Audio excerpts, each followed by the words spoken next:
Good afternoon. Le juge président, rebonjour à vous tous et rebonjour à vous, Monsieur Bomblé. Nous en sommes au dernier 100 mètres, pour ainsi dire, et sans plus tarder, je donne la parole à la défense de Monsieur Gbagbo. Merci, Monsieur le Président. Est-ce que nous pourrions passer en audience à huis clos partiel?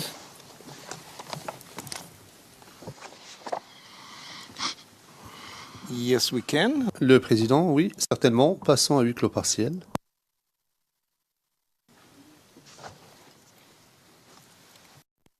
Alors nous allons directement passer au rapport CIVOTP 0059-0201, qui est le numéro 7 dans le classeur que vous avez.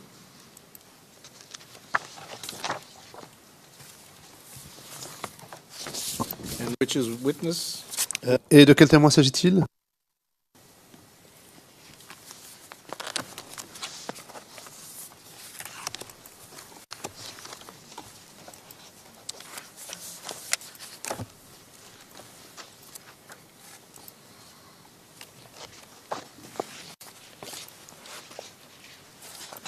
Alors dans votre rapport, vous indiquez à la page 0205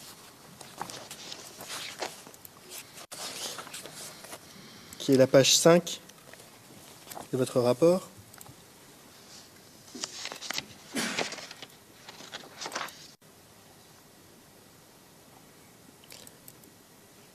que la personne explique que les faits concernés se sont produits le, et je ne dis pas la date. À noter que cette date est fournie avec une certaine hésitation. Sur interpellation, il admet qu'il s'agit bien du, et je ne dis pas la date, en vérifiant ses propres attestations écrites. Fin de citation.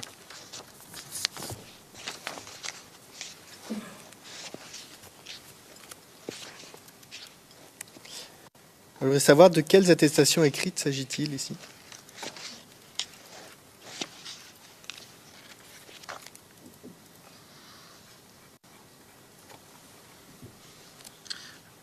Donc je ne peux pas répondre à cette question. Donc si elles ne sont pas intégrées à mon rapport, c'est qu'elles n'ont pas été communiquées au moment d'examen en tous les cas.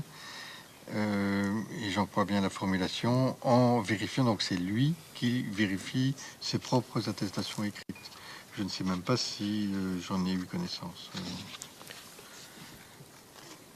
Donc vous ne lui avez pas demandé de les voir ou de les consulter?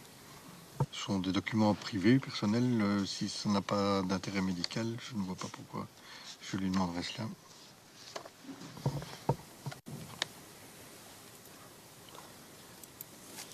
À la page 0209,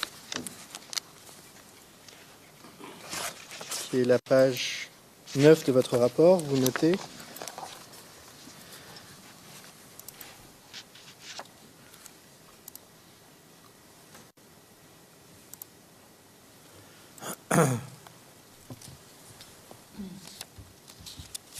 il admet avoir présenté des difficultés de concentration, mais encore une fois dans la période temporaire, son handicap principal étant actuellement un problème d'endurance physique.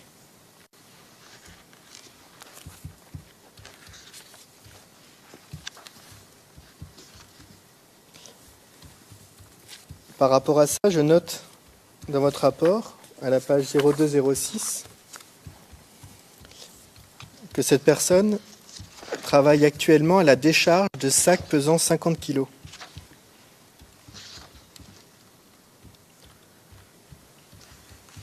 Est-ce que, dans votre expérience, ce type d'activité est compatible avec un problème d'endurance physique? Oui, donc on s'entend bien. C'est endurance, ça désigne sur le plan professionnel une performance, une pénibilité. Je pense que, en tous les cas dans mon pays, la notion de pénibilité après un traumatisme est admise et pour reconnaître l'existence d'une incapacité, même d'une incapacité permanente. Donc, il travaillait comme maçon, si ma mémoire est bonne, initialement. Il n'a plus retrouvé cet emploi après les événements, mais il a travaillé et il a trouvé ce travail-là. J'imagine qu'il ne devait pas avoir le choix. Mais donc, Je ne pense pas que les symptômes qu'il ressent l'empêchent de travailler physiquement, mais ça doit être plus difficile pour lui, c'est tout.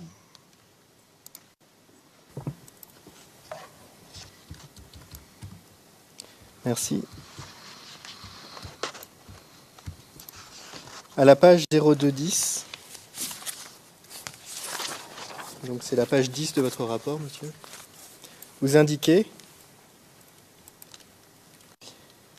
l'examen montre plusieurs petites cicatrices de la paume des deux mains, surtout à gauche, apparemment de nature professionnelle.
Sur les dires des personnes pour établir une imputabilité ou la réalité de certaines lésions ou de certains événements, sans autre source d'information. Je ne vais pas dire oui à la totalité de votre phrase. Je ne sais pas si c'est comme dans les autres dossiers.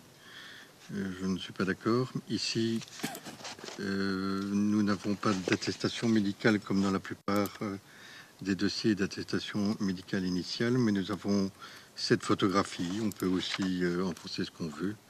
On voit clairement qu'il a un pansement à la main. Je n'ai pas plus d'indications que celle-là et l'information qu'il me donne. Je dis simplement que ça peut être pris en compte.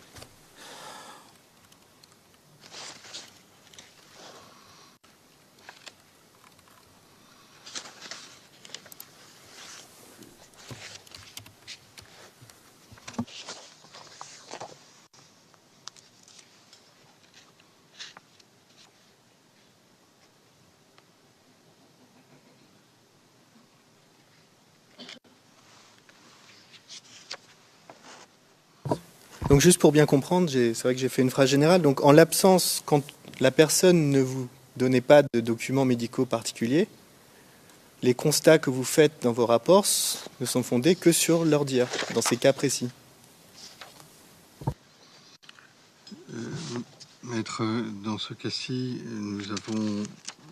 nous parlons de la lésion de la main. N'oubliez pas qu'il y a aussi une lésion à la cuisse, pour laquelle il y a aussi cette photographie, mais il y a aussi la radiographie que nous avons demandée qui montre la présence d'un éclat métallique, précisément à cet endroit où j'ai vu aussi... Excusez-moi, monsieur le témoin, je vous interromps parce qu'on n'a pas beaucoup de temps, donc si vous pouviez juste répondre à ma question.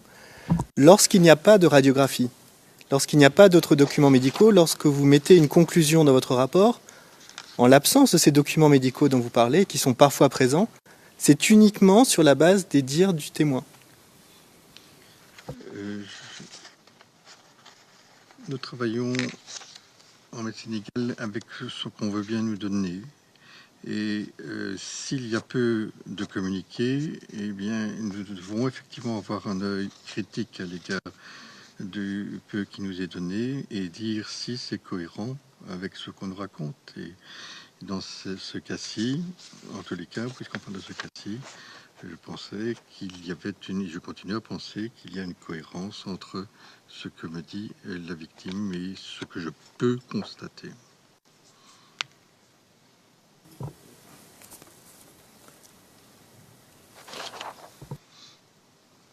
Merci, monsieur le témoin. I think the question. Le président, je pense que la question était celle-ci. Cette compatibilité était-elle basée uniquement sur les dires du témoin, sans qu'il y ait d'autres documents médicaux qui corroborent cela? Jusqu'à présent, il n'y avait pas d'autres documents. OK. Le président, bien.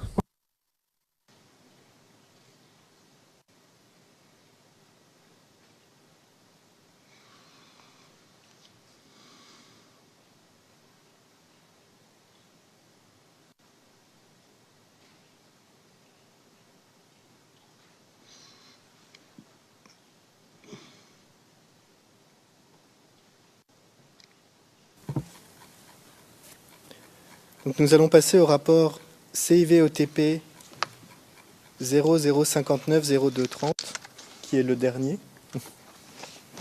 Donc le numéro 10 dans votre classeur.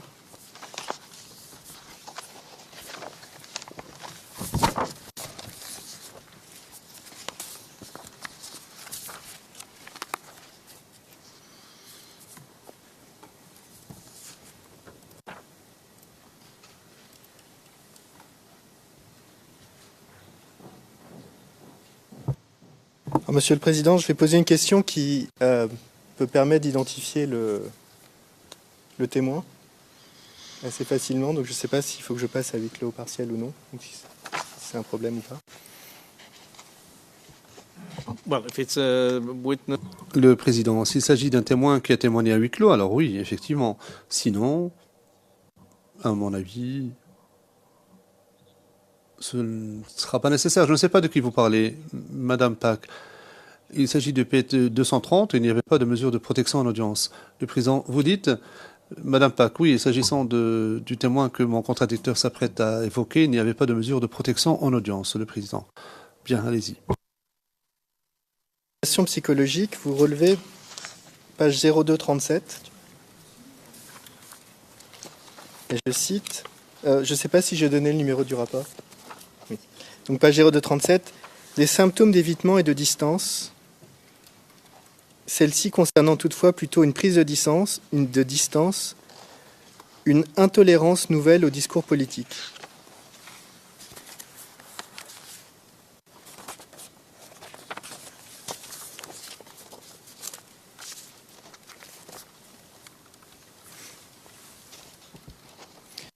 Alors, monsieur le témoin, est-ce que vous avez interrogé le témoin sur la compatibilité de votre conclusion avec ses activités politiques ?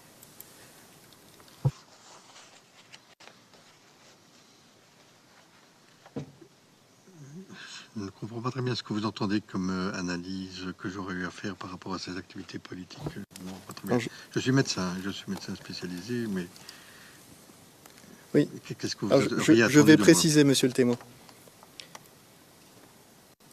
Donc vous avez tout de même fait une évaluation psychologique dans laquelle vous avez noté une intolérance nouvelle au discours politique. Donc ça faisait partie de votre analyse. Et si on regarde page 0236 de votre rapport, on note que la personne vous a dit qu'elle était secrétaire générale du Rassemblement des Grains de Côte d'Ivoire, qui est une organisation politique proche d'Alassane Ouattara. Donc il y avait des activités politiques. Donc est-ce que vous avez relevé avec ce témoin la contradiction possible entre une intolérance pour des discours politiques et le fait qu'il ait une activité politique certaine ?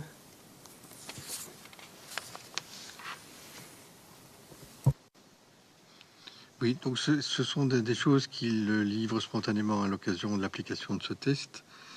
Et lorsqu'on lui demande effectivement s'il présente des symptômes de la catégorie du comportement d'évitement, de prise de distance, ce qui est un des paramètres de la définition du syndrome post-traumatique, mais il répond de cette manière-là. Maintenant, est-ce que c'est influencé par le fait qu'auparavant il avait des activités politiques? Peut-être. Je ne pense pas que c'est ce qui est le plus important à retenir de cet exposé, de cet examen. Je crois que ce qui est le plus important, c'est le décès de son frère. Et donc lui-même, spontanément, dit qu'il ne voit pas très bien quelle est la part des choses dans ce dont il souffre encore sur le plan mental. Est-ce que c'est les conséquences de ce qui lui est arrivé ou les conséquences du décès de son frère auquel il était très attaché? Donc il le livre très honnêtement, ça me paraît être dans mon analyse, comme vous dites, le point le plus important.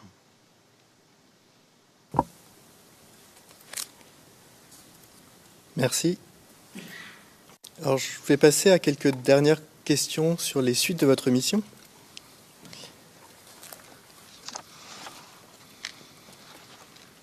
Est-ce que pendant la finalisation de vos rapports, vous avez été en contact avec des membres du bureau du procureur?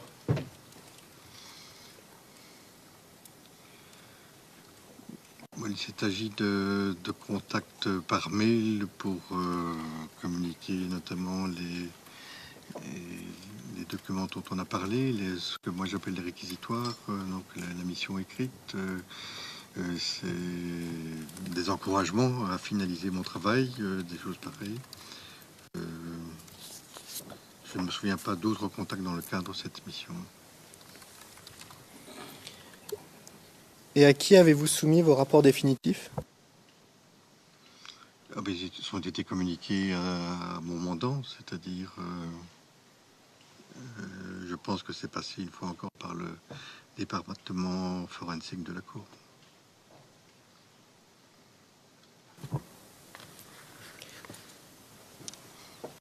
Avez-vous eu des réunions avec des membres du bureau du procureur concernant ces rapports avant votre témoignage ici? Oui, une seule fois, pas plus tard que le 24 ou le 25 octobre dernier. Si ma mémoire est bonne, parce que je n'ai pas mon agenda.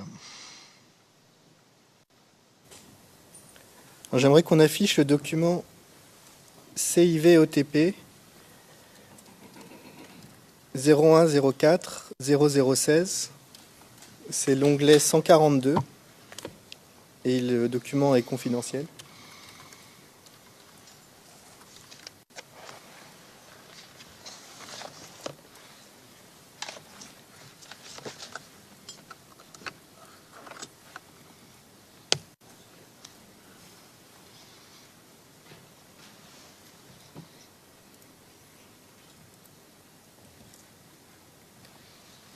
Alors, il s'agit d'un échange email entre vous et une personne du bureau du procureur qui date du 20 novembre et qui indique au début, vous y mentionnez mon interrogatoire par le procureur à La Haye le 25 octobre et par téléphone le 9 novembre.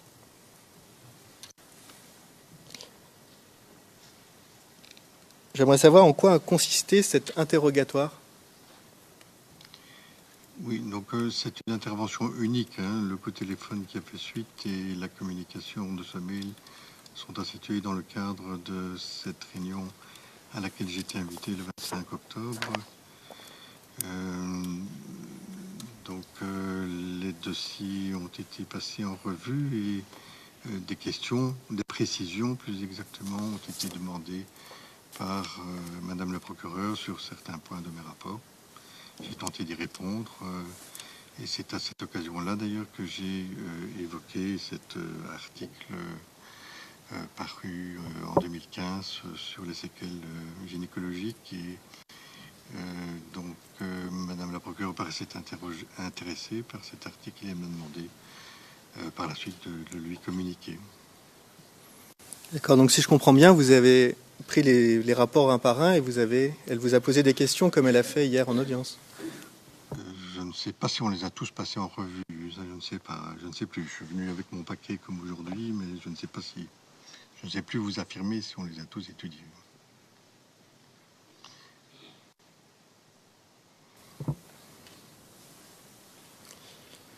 Et lors de cet interrogatoire, est-ce que la personne avec qui vous étiez vous a dit à peu près que recouvrirait votre interrogatoire ici?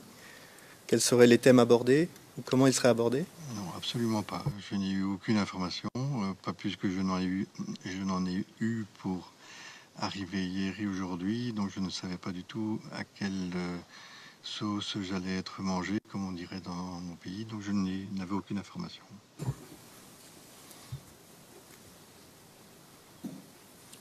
Merci. J'ai une dernière question. Donc, on a parlé de plusieurs éléments de je ne sais plus l'expression que vous avez utilisée, de notes de travail ou de documents de travail. Est-ce que vous avez conservé des notes manuscrites que vous preniez pendant les examens médicaux? Je pense que vous avez posé cette question ce matin dans un autre contexte. Je ne suis pas certain, parce que j'ai pris l'habitude les dernières années de jeter de plus en plus, parce que mes archives prennent un volume trop important. Mais c'est possible. C'est possible. Il y a aussi le fait que nous travaillons de plus en plus de manière électronique, hein, donc le papier a tendance à être écarté au fur et à mesure, surtout pour des dossiers qui remontent tout de même à 2013. Merci, monsieur le témoin. J'en ai fini avec mes questions.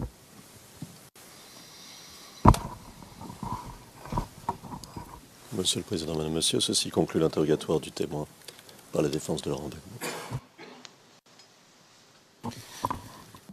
Le Président. Merci beaucoup, Maître Altit. Je me tourne maintenant vers le bureau du procureur. Avez-vous des questions supplémentaires? Madame Pack, pas de questions supplémentaires. Le Président, très bien, merci. Eh bien, Monsieur le témoin, vous en avez terminé. Votre déposition est terminée devant la CPI. Avez-vous envie de dire quelque chose? Voulez-vous dire quelque chose? Je vous ai vu vous approcher du micro. Je pensais que vous vouliez prendre la parole. Vous saluez, Monsieur le Président, et vous remercie pour votre accueil. OK. So thank you. Merci beaucoup, merci. Je tiens quand même à vous remercier de votre présence.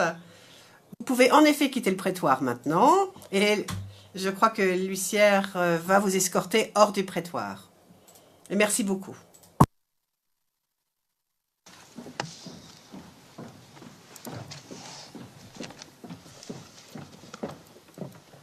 And what I have to do now.